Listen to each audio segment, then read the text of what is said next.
Makeup related videos करते आणि parcel receive झाले भगत ताराचंदकडून.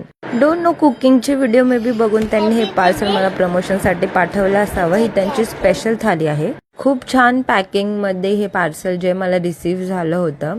इनसाइड हा बॉक्स होता. बॉक्समध्ये तुम्हाला एक्स्ट्रा प्लेट्स, 2 भाज्या, एक स्टार्टरसारखी भाजी, एक छास, 3 चपात्या, डाळ भात, लोणचं, सॉफ्ट पापड, स्पून, कचोरी, गुलाबजाम एवढं सगळं मिळतं आणि कांदा आणि लिंबूसुद्धा. ही एक भाजी होती पण ती माझ्या नजरेआड झाली तर मी ह्या व्हिडिओमध्ये त्याला इन्क्लूड नाही करू शकले. आणि लाडूने सगळं सोडून लिंबू उचलला फक्त.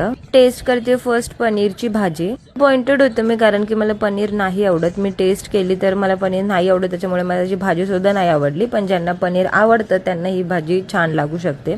त्यानंतर दाल राईस तर खूप उत्तमच होता. त्यांचा तडका वगैरे खूप मस्त असतो, घीचा असतो तडका डालला.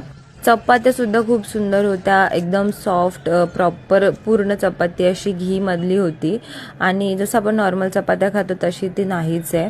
खूप छान आहे. कचोरी एकदम अमेझिंग होती. मला कचोरी खूप छान वाटली, एकदम फ्रेश. त्याचं बाहेरचं आवरण कडक होतं बट येट सॉफ्ट होतं. म्हणजे जसं नॉर्मल कचोरी आपण खातो ती कडक लागते तसं नव्हतं.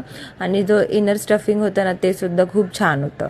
ही आहे ती वाटाण्याची भाजी. ही खाल्ली मी पण ह्याचं पण मला काही टेस्ट नाही समजला बट नंतर 3-4 घास खाल्ल्यानंतर मला चांगली वाटली. हे बटाटा सुक्का आणि भेंडी अशी तळलेली आहे ते पण ठीक होतं. आणि बेस्ट पार्ट तर गुलाबजाम होता. गुलाबजाम इज टू डाय फॉर. खूप मस्त होता. सगळ्यात बेस्ट पार्ट होता तो म्हणजे गुलाबजामचा होता. नेहमीच झालंय, मी जेवत असताना लाडू असा पसारा करून ठेवते. मला शांतीने जेवायला सुद्धा भेटत नाहीये.